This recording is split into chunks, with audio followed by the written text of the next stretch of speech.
Hello everyone. इस video में हम जानेंगे सेक्शन ब्रेक क्या होते हैं और इनका इस्तेमाल आप कैसे अपने डॉक्यूमेंट में कर सकते हैं। बात करें ब्रेक्स की तो वर्ड में हमारे पास दो तरह के ब्रेक्स अवेलेबल हैं। पहला है पेज ब्रेक और दूसरा है सेक्शन ब्रेक। पेज ब्रेक का इस्तेमाल हम तब करते हैं जब किसी डॉक्यूमेंट में हमें टेक्स्ट को नेक्स्ट पेज पे मूव करना होता है, लेकिन वहीं सेक्शन ब्रेक का इस्तेमाल करना तब जरूरी हो जाता है जब किसी एक ही पेज पे हम अलग अलग तरह की फॉर्मेटिंग्स अलाइनमेंट यूज करना चाहते हो। बाय डिफॉल्ट ऐसा पॉसिबल नहीं है, क्योंकि जब भी कोई स्पेशल फॉर्मेटिंग हम अप्लाई करते हैं डॉक्यूमेंट में तो वो डॉक्यूमेंट के सभी पेजेस पे अप्लाई हो जाती है। लेकिन अगर हम चाहते हैं कि एक ही पेज पे अलग अलग तरह की फॉर्मेटिंग्स अप्लाई हो तो इसके लिए हमें यहाँ पे सेक्शन ब्रेक्स लगाने पड़ते हैं। सेक्शन ब्रेक बैरियर की तरह काम करते हैं, जो एक ही डॉक्यूमेंट में आपको परमिशन देते हैं, आपको फैसिलिटी देते हैं कि आप अलग अलग तरह की फॉर्मेटिंग्स अप्लाई कर सकते हैं। सेक्शन ब्रेक 4 टाइप्स के होते हैं। पहला है नेक्स्ट पेज, दूसरा है continuous and third is even और फोर्थ है ऑड। ये चारों कैसे काम करते हैं इसके लिए हम चलते हैं वर्ड एप्लीकेशन पे। यहाँ पे ऑलरेडी मैंने एक डॉक्यूमेंट बना रखा है। इसमें अलग अलग हेडिंग्स मैंने यहाँ पे डिवाइड किए, हेडिंग 1 2 3 4 5 एंड 6। तो यहाँ पे इस डॉक्यूमेंट में हमारे पास टोटल 4 पेजेस हैं। एक एक करके हम यहाँ पे आपको अलग अलग सेक्शन ब्रेक्स अप्लाई करके दिखाने वाले हैं। चलिए सबसे पहले बात करते हैं सेक्शन ब्रेक की नेक्स्ट पेज। ये बिल्कुल पेज ब्रेक की तरह ही काम करता है, लेकिन ये एक्चुअल में पेज ब्रेक नहीं है, ये सेक्शन ब्रेक है। इसको अप्लाई करने के लिए हमें जाना है यहाँ पेज लेआउट टैब पे और यहाँ ब्रेक सेक्शन में हमें नेक्स्ट पेज वाला ऑप्शन चूज कर लेना है। जैसे हम यहाँ पे क्लिक करेंगे तो हेडिंग 2 हमारी नेक्स्ट पेज पे मूव हो जाएगी। चेक करते हैं, देखिए अब फर्स्ट पेज पे हमारे पास सिर्फ हेडिंग 1 है और हेडिंग 2 जैसा कि हमने सेक्शन ब्रेक लगाया है नेक्स्ट पेज, तो ये हेडिंग 2 नेक्स्ट पेज पे आ गया है। तो चलिए अब देखते हैं नेक्स्ट सेक्शन ब्रेक के बारे में। लेकिन उससे पहले हम यहाँ पे चाहते हैं कि हेडिंग 2 के अंदर जो भी टेक्स्ट है वो 2 कॉलम्स में डिवाइड हो जाए। इसके लिए हम यहाँ पे जाएंगे पेज लेआउट टैब के अंदर और कॉलम सेक्शन के अंदर हमें चूज कर लेना है 2 कॉलम ऑप्शन। लेकिन ये क्या, हमारे डॉक्यूमेंट का जितना भी टेक्स्ट था वो पेज 2 पे हो, पेज 3 पे हो या फिर पेज 4 पे हो, सब कुछ 2 कॉलम में डिवाइड हो गया है। हम ऐसा तो बिल्कुल भी नहीं चाहते। हम चाहते हैं कि सिर्फ हेडिंग 2 का जो डेटा है, 2 का जो टेक्स्ट है, सिर्फ वही 2 कॉलम्स में डिवाइड हो। लेकिन हम यहाँ पे ध्यान दें तो हेडिंग 1 पे ऐसा अप्लाई नहीं हुआ है। ऐसा इसलिए नहीं हुआ है क्योंकि हमने हेडिंग 1 के एंड में यहाँ पे लास्ट में सेक्शन ब्रेक लगा रखा है, इसलिए हेडिंग 1 के टेक्स्ट में कोई चेंजेस नहीं हुआ है। इसी तरीके से आप हेडिंग 2 के स्टार्टिंग और हेडिंग 2 के एंड में अगर सेक्शन ब्रेक लगा देते हैं, हेडिंग 2 का ही डेटा 2 कॉलम्स में डिवाइड होगा। तो चलिए इसको अप्लाई करते हैं। फिलहाल तो इसको ठीक करते हैं हम यहाँ पे Ctrl+Z अप्लाई करके। अब हमने टेक्स्ट को पहले जैसा ही कर दिया है। अब यहाँ पे हेडिंग 1 और 2 के बीच में ऑलरेडी एक सेक्शन ब्रेक लगा हुआ है, तो फिलहाल हम यहाँ पे हेडिंग 2 और हेडिंग 3 के बीच में एक और सेक्शन ब्रेक ऐड करेंगे। इसके लिए हमें जाना है पेज लेआउट टैब पे और यहाँ ब्रेक सेक्शन के अंदर हमें सेक्शन ब्रेक में कंटिन्यूअस ऑप्शन चूज कर लेना है।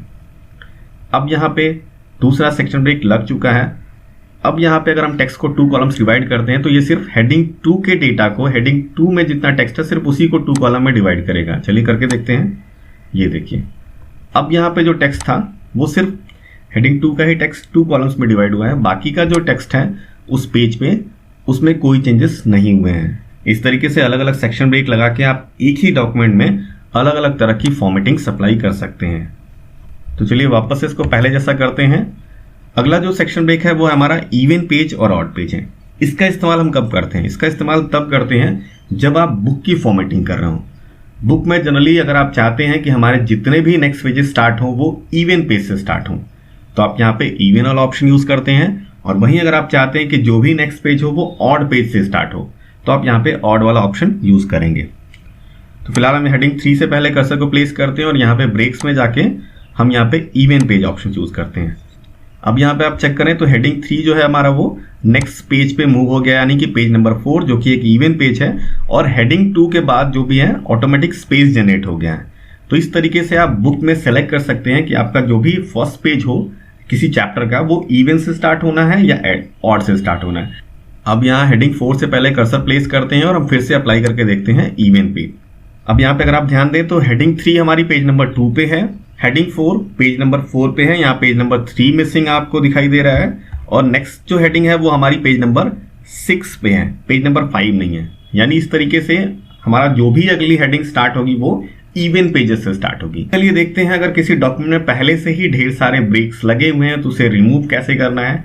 रिमूव करने से पहले फिलहाल मैं आपको ये बताऊं कि आप ब्रेक्स को चेक कैसे करेंगे, क्योंकि ब्रेक्स यहाँ पे दिखाई नहीं देते हैं कि आपके डॉक्यूमेंट में कितने सारे ब्रेक्स लगे हैं, चाहे वो लाइन ब्रेक हो, पेज ब्रेक हो या फिर सेक्शन ब्रेक हो। इसको चेक करने के लिए हमें जाना है होम टैब के ऊपर और यहां से हमें चूज कर लेना है पैराग्राफ शो और हाइड आइकन को। इसको सेलेक्ट करते ही जितने भी ब्रेक्स लगे हुए हैं, जैसे यहाँ पे अगर आप देखें तो यहाँ पे लाइन ब्रेक लगा हुआ है, यहाँ पे आपको डिस्प्ले हो रहा है सेक्शन ब्रेक इवन पेज। उसी तरीके से यहाँ पे आप देखें तो फिर से आपको ये ब्रेक्स दिखाई दे रहे हैं। फिर नीचे आते हैं और अलग अलग पेजेस पे आप देख सकते हैं बड़ी आसानी से कि कहाँ कहाँ पे हमने सेक्शन ब्रेक्स को अप्लाई किया। यहाँ पे देखिए, यहाँ पे ऑलरेडी 2 सेक्शन ब्रेक लगे हैं, एक सेक्शन ब्रेक कंटिन्यूअस लगा है और एक section break even page, 2 breaks लगे हुए हैं। तो चलिए अब ये देखते हैं किसी सेक्शन ब्रेक को हटाते कैसे हैं, कैसे अपने डॉक्यूमेंट में से आप सेक्शन ब्रेक को रिमूव करेंगे। इसके लिए हमें क्या करना है, जो भी ये लाइंस दिखाई दे रही हैं, इस लाइन के स्टार्टिंग में आपको कर्सर प्लेस कर लेना है और यहाँ से अपने कीबोर्ड से डिलीट बटन को प्रेस करना है। देखिए डिलीट बटन प्रेस करते ही सेक्शन ब्रेक रिमूव हो जाता है। लेकिन अगर आपके पास कोई लार्ज डॉक्यूमेंट है, इसमें ढेर सारे पेज ब्रेक, लाइन ब्रेक और सेक्शन ब्रेक्स लगे हुए हैं, इनको एक एक करके रिमूव करना काफी मुश्किल काम हो जाता है। इसे आप एक सिंगल क्लिक से भी कर सकते हैं। कैसे करना है चलिए देखते हैं। इसके लिए आपको चले जाना है होम टैब पे और यहाँ पे आपको ऑप्शन मिल जाता है रिप्लेस का। रिप्लेस पे क्लिक करेंगे और यहाँ से आपको मोर बटन पे क्लिक करना है। यहाँ से आप स्पेशल पे क्लिक करेंगे और स्पेशल के अंदर आप देखें तो यहाँ पे अलग अलग ऑप्शंस मिल जाते हैं, जैसे कि manual line break, manual page break और सेक्शन ब्रेक। तो फिलहाल हम सेक्शन ब्रेक को रिमूव करने वाले हैं। यहाँ पे आपको जो भी रिमूव करना है, जैसे कि अगर आपको लाइन ब्रेक रिमूव करनी है तो आप मैनुअल लाइन ब्रेक पे क्लिक करेंगे। अगर आप पेज ब्रेक रिमूव करना चाहते हैं तो यहाँ से पेज ब्रेक हटाएंगे और यहाँ पे फिलहाल हम सिर्फ सेक्शन ब्रेक हटाना चाहते हैं तो यहाँ सेक्शन ब्रेक पे क्लिक करेंगे। जैसे हमने क्लिक किया तो यहाँ पे देखिए सेक्शन ब्रेक का जो आइकन है वो यहाँ पे आ चुका है। इसके बाद हमें रिप्लेस विथ, अगर कुछ टेक्स्ट लिखना चाहते हैं तो लिख सकते हैं। फिलहाल हमें ये ब्लैंक रखना है क्योंकि हमें यहाँ पे कोई चेंजेस नहीं करने वाले, सिर्फ सेक्शन ब्रेक रिमूव करना चाहते हैं। अब यहाँ पे रिप्लेस ऑल आप करेंगे तो देखिए यहाँ पे हमारे पास रिजल्ट आ गया है, all done, we made 3 replacement. हमने पेज पे 3 सेक्शन ब्रेक लगाए थे, वो रिमूव हो चुके हैं। इसको क्लोज करते हैं। अब देखिए यहाँ पे पेज पे आपको कोई भी सेक्शन ब्रेक नहीं दिखाई दे रहा। अब वापस से चलते हैं, इस पैराग्राफ शो और हाइड आइकन पे क्लिक करते हैं और ये सारे ब्रेक्स हाइड कर देते हैं। तो देखा, बड़ी आसानी से हम किसी पेज पे अलग अलग सेक्शन ब्रेक्स लगा के एक ही पेज पे अलग अलग तरह की फॉर्मेटिंग अप्लाई कर सकते हैं और एक सिंगल क्लिक से जब भी चाहें इसको रिमूव कर सकते हैं।